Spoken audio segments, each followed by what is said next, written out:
मौजूद हैं स्विट्ज़रलैंड की लेक। लेक का नाम नहीं मुझे पता है, but it is one of the most deepest lake in Switzerland. मुझे बताया गया कि 800 फीट इसकी जो है ना वो डीपेस्ट पॉइंट है और बहुत ही खूबसूरत लेक है। आप मेरे पीछे देख सकते हैं बादलों के बीच में पहाड़ हैं और ये पॉइंट जो है ना बहुत ज़्यादा खूबसूरत लग रहा है मुझे। लेकिन मुझे ये गाइड किया गया है कि इस तरफ ना जाऊं क्योंकि विंड ऑलरेडी इस तरफ है, तो अगर मैं इस तरफ जाता हूं तो मुझे वापसी आने में बहुत ज़्यादा प्रॉब्लम होगी। तो मैं विंड के अपोजिट जा रहा हूं ताकि जब मुझे वापसी आना हो तो विंड मुझे वापसी इस तरफ लेके आ जाए। लेकिन बहुत खूबसूरत जगह है, ये देखें आप, ये है और एंजॉय हो रहा है अल्हम्दुलिल्लाह, बहुत मज़ा आ रहा है।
तो हम आ चुके हैं मोहब्बत के शहर पेरिस में। इसको मोहब्बत का शहर क्यों कहा जाता है? क्योंकि यहाँ पे है मोहब्बत का टावर, आईफिल टावर। अब आप पूछेंगे यार मोहब्बत का टावर क्यों है? मोहब्बत का टावर इसलिए कि हमें जो है वो 4 शादियों की इजाज़त है और इस टावर के भी आप देखें 4 पिलर हैं। दिखाएं आप 4 पिलर दिखाएं कैमरामैन। ये पहली बीवी, दूसरी बीवी, तीसरी बीवी, चौथी बीवी। और अगर ये 4 बीवियाँ ना हों तो एक मर्द भी जो है वो खड़ा नहीं हो सकता और इन 4 पिलरों के बगैर ये टावर भी खड़ा नहीं हो सकता। तो औरतों को चाहिए कि अपनी बीवियों, अपने शौहरों को इजाज़त दें कि वो इसी तरह टावर की तरह खड़े हों, दुनिया में नाम कमाएं और बड़े हों।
We are situation here. तो हुआ कुछ यूँ है कि कल हम अपनी गाड़ी में छोड़ के चले गए थे अपने बैग्स वगैरह। हमें लगा कि just like in America France is very safe country, you know like. लेकिन अब सीन ये है कि फ्रांस में जो है वो चोरों डकैतों ने हमें कुछ कहीं का नहीं छोड़ा। हमारे कपड़े, हमारे पैसे, हमारा पासपोर्ट, सब कुछ हम गाड़ी में छोड़ के गए थे एक बैग के अंदर, और हमारे सारे लगेज और हैंड कैरी और जो बैग होते हैं सब कुछ हमारा चोरी हो चुका है। गाड़ी का उन्होंने शीशा तोड़ा है और सब कुछ हमारा चोरी हो चुका है। अब ये है कि सिचुएशन ये है कि अब हम जो है वो उठे हैं सुबह में 8 बजने के करीब हैं।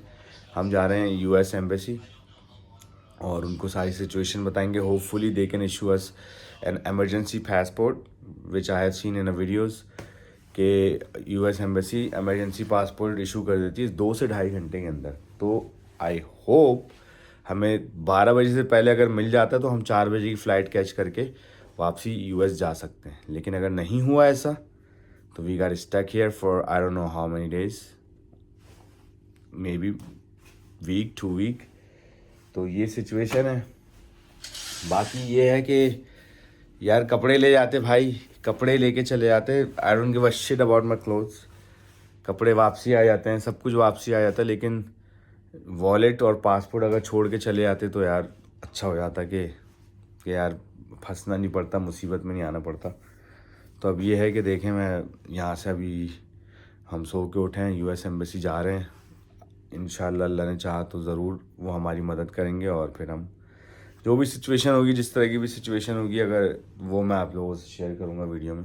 तो भाई रिपोर्ट ये है हमारे पासपोर्ट्स के ऊपर कि हम गए एम्बेसी जाने के बाद हमें एक टोटल हमें जो है वो 2 घंटे 20 मिनट के अंदर हमें उन लोगों ने टेम्परेरी पासपोर्ट बना के दे दिया है। ये और अब हम इजीली जो है वो अपनी होम कंट्री ट्रैवल करके जा सकते हैं। तो ये अल्हम्दुलिल्लाह तो ये प्रिविलेज है बीइंग अ यूएस सिटीजन। तो यार अब ये है कि हम यहाँ आए थे अमेरिकन एम्बेसी सुबह में 9 बजे करीब। 9 बजे से अब तक जो है वो तकरीबन 11:15 बज गए। अब हुआ ये कि हम अंदर गए, अंदर जाने के बाद जो है वो हमने टिकट वगैरह लिया। जाने तो सबसे पहले दे नहीं रहे थे वो, क्योंकि और उनकी वेबसाइट पे भी यही लिखा होता है कि सबसे पहले हम लोग यहाँ पर आए तो एक बहुत लंबी लाइन लगी हुई थी। तो हम लोग ने वो लाइन क्रॉस करने की कोशिश की तो गार्ड ने हमें रोका और कहा कि आपके पास अपॉइंटमेंट नहीं है। तो हमने कहा नहीं, हमारे पास अपॉइंटमेंट नहीं है। तो उसने कहा आपको जो है बाय मेल जो है आपको एक एप्लीकेशन सबमिट करनी पड़ेगी, फिर उसके बाद कुछ कार्रवाई होगी। तो हमने जो है उनसे बहुत रिक्वेस्ट की, बहुत उनसे आजिज़ी से जो है उनको मनाने की कोशिश की। वहाँ से लाइन क्रॉस की, लाइन क्रॉस करने के बाद सिक्योरिटी क्रॉस की। हालांकि उसके बाद भी हमें पता नहीं था, है ना, हमारे पास कुछ पैसे थे, बहुत मामूली से कुछ पैसे रह गए थे हमारे पास, क्योंकि पासपोर्ट बनाने के लिए भी आपको पैसे चाहिए होते हैं। तो हमारे पास कुछ भी नहीं बचा था, सिर्फ चंद पैसे हमारे पास कैश पड़ा हुआ था, वो लेके हम अंदर चले गए। हमारे पास ना फ़ोटोग्राफ्स की पासपोर्ट के लिए, ना हमारे पास किसी किस्म की कोई पासपोर्ट की इन्फॉर्मेशन थी, कुछ छोटी मोटी बस चीज़ें। कोई आईडी तक भी हमारी नहीं छूटी कि अगर हम यहाँ पे अगर पकड़े जाएँ तो हम अपनी शनाख्त करा सकें कि हम ये हैं। तो अब तो हम ना ड्राइव कर सकते हैं यहाँ पे, ना कुछ कर सकते हैं। तो हम लोग वहाँ पे गए, अंदर जाके हमने एप्लीकेशन फिल करी। किसी तरीके से जो इन्फॉर्मेशन हमारे पास थी वो हमने निकाल के बड़ी मुश्किल से उसके अंदर एप्लीकेशन फिल करके, वहाँ पे इनके पास फैसिलिटी थी कि हम फोटोग्राफ्स वहीं पे खिंचवा के, तो हमारे पास था एक क्रेडिट कार्ड, हमने किसी तरीके से वहाँ से तस्वीर खिंचवाई, एप्लीकेशन फिल की, उनको जो है सबमिट किया। उन्होंने जो है हमें बहरहाल वेटिंग में बिठा दिया। मैं डिटेल में बताता हूँ क्या क्या हुआ। ठीक है, फिर हम जो है वो गए अंदर। उसके बाद जो है हमारे सामान ले लिया गया। ठीक है, सारे फ़ोन वगैरह उन्होंने एम्बेसी के अंदर जाने से पहले ले लिया हमसे। और पहले हमसे ये बोला गया कि भाई कि आपके पास अपॉइंटमेंट नहीं है, आप ऑनलाइन भरो फॉर्म, ना ऑनलाइन ईमेल करो, कॉन्सुलेट वाले आपको रिप्लाई देंगे। हमने बोला सर हमारी फ़्लाइट है आज और हमें निकलना है आज। तो औरतें तो भाई नो डाउट औरतें बहुत प्रोफेशनल होती हैं अपनी काम की और उनकी रिस्पेक्ट है इस बात के लिए, लेकिन कभी कभी प्रोफेशनलिज्म को साइड में रखते हुए इंसानियत को भी देखना चाहिए। ये औरतों से मेरा मैसेज है। तो खैर वहाँ पे एक आदमी था, जब वो औरत कहने लगी नहीं भाई आप नहीं जा सकते, उस आदमी ने बोला नहीं लेट हिम गो। उसने यूं ही बज़ाहिरा आँख मार के उसको बोला कि भाई जाने दो। तो मुझे ये उसका एक्सप्रेशन याद है and I am really thankful for him. फिर हम अंदर गए, वहाँ पे जाने के बाद एक बोर्ड होता है, उसमें काउंटर होता है। वहाँ पे उन्होंने बोला भाई कि टिकट लिया हमने अपना। टिकट नंबर पे जो है वो बारी का नंबर लिखा हुआ होता है कि आपकी बारी का नंबर ये आएगा। फॉर्म थे 2 फॉर्म हमने भरे, DS कुछ करके था और एक पता नहीं कोई और फॉर्म था, वो भरा हमने। उसके बाद वहीं पर ही एक फ़ोटो बूथ था जिसमें 4 यूरो की हमने 4 तस्वीरें खिंचवाईं और वो कार्ड से हमने पेमेंट करी, क्योंकि एक कार्ड जो हमारे पास बचा हुआ था वो कहीं रखा हुआ था साइड में, वो बच गया।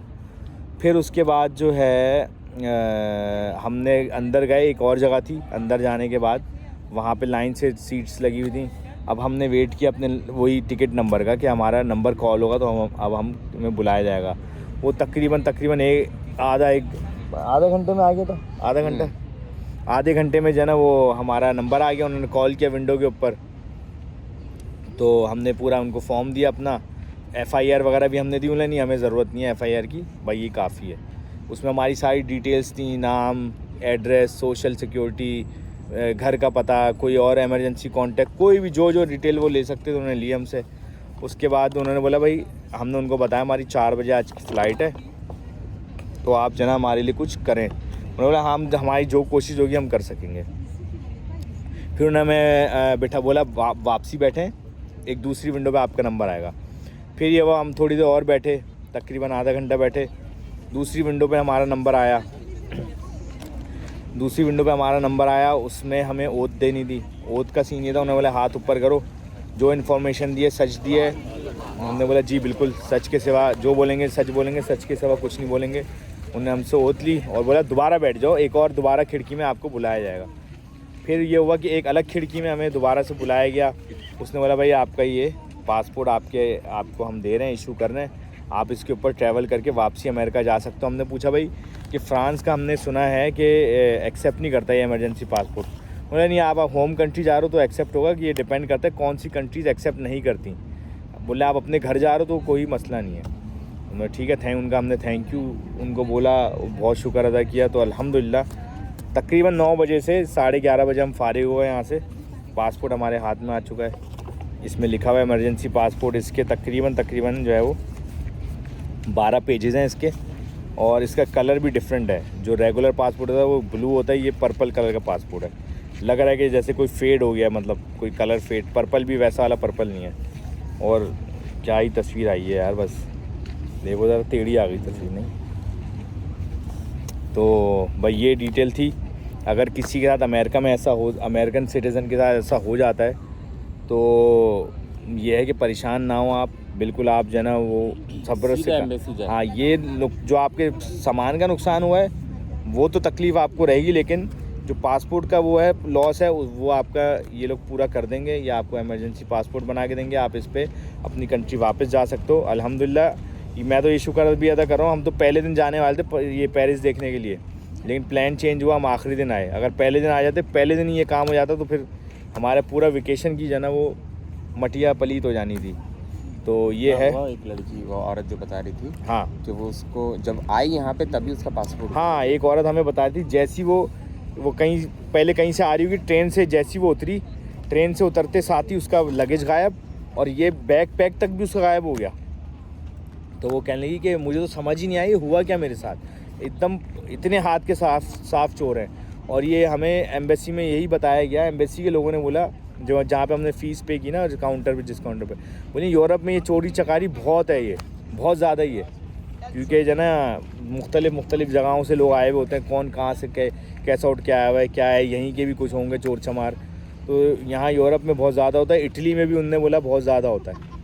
तो इस चीज़ का, अपने चीज़ों का बहुत ख्याल रखें। अब तो मैं पासपोर्ट को अपने हाथ से जान से लगा के बैठा हूँ भाईजान, सामान गया भाड़ में। फ़ोन और पासपोर्ट को तो मैं अपने हाथ से छोड़ ही नहीं रहा हूँ, कहीं ऐसा ना हो अल्लाह ना करे कोई जेब काट ले, कुछ हो जाए। तो इन चीज़ों का आपको बहुत ख्याल रखना है। और अगर जैसे मेरी सिचुएशन ऐसी थी कि मेरे पास तो कुछ भी नहीं बचा, ना कोई कार्ड, ना कोई कैश, कुछ भी नहीं बचा। तो मैंने उनसे पूछा अगर ऐसी सिचुएशन में मैं यहाँ पे आता तो मेरे साथ क्या होता।